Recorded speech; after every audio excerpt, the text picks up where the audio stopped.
everyone, so I'm here again with Jay. We're in the backyard, we're outdoors, tasting some beautiful wines for Rosh Hashanah. Usually you start with whites and you end with reds, right?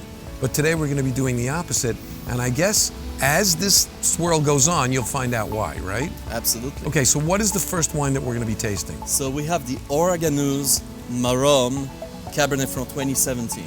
I've always loved Israeli Cab Franc, and Oreganous really makes one of the best ones. So it's a single vineyard, like almost all of Oreganous wines. Look at the blackness of this. Oh my gosh, really dark.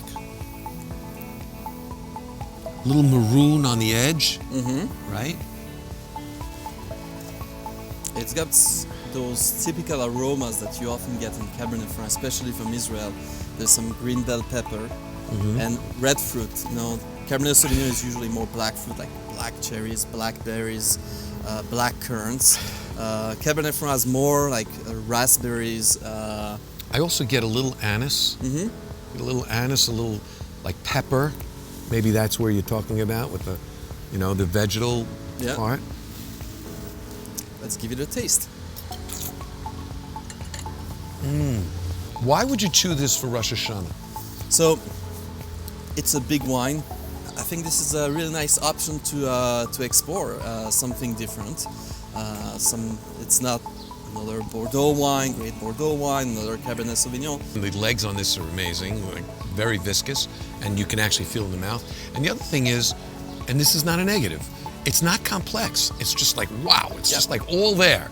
So roast, you know, would be great for this. Exactly.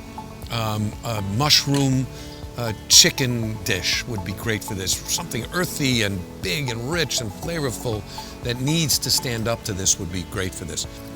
So this comes from Calistoga, which is California, which is Napa Valley.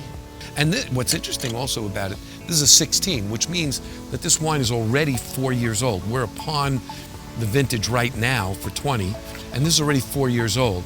It spent a bunch of time in oak. It actually went through what we call surly, which means that it was aged in the oak with batonnage. They you know, mixed it up with the lees. And so it should be a pretty well extracted wine and pretty rich wine. Let's find out. Oh yeah, absolutely. Let's find out. See, here I get more of a black cherry aroma. When I first tasted this wine, I was like, you know, usually Napa Valley, they're big, bold, powerful. And this is actually quite elegant for Napa Valley. If I tasted it blind, I would have said Sonoma, because the Sonoma wines are usually more elegant. They're usually easier, and this has more that profile. So that makes it very unique for Napa Valley. Okay, so this is a very special, very chashuv wine. Just as much as the Herzog Calistoga is, because it's really from one of the finest areas in Napa Valley. The Chateau Guiraud is a first growth Sauterne, Premier Cru Classé. It was made kosher before, but that was 16 years ago. It's a very special wine. It's a wine that can age easily 30 years, maybe even more. Delicious, luscious dessert wine, and that is why we're tasting it last. Very concentrated, very sweet, because what happens is, as the moisture leaks out, it concentrates the sugar. This heavy sugar ends up preserving it. Over time, it'll become golden and honey looking.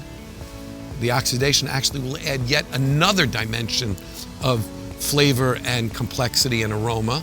It's a sweet wine. We want to have a sweet year. And it's going to be the sweetest year if you have such a beautiful dessert wine like Chateau Guiraud. Well, here's to you, baby. Here's Delicious. To you. L'Shana Tova u'metuka. Amen. Have a wonderful New Year with everyone healthy on all aspects of life.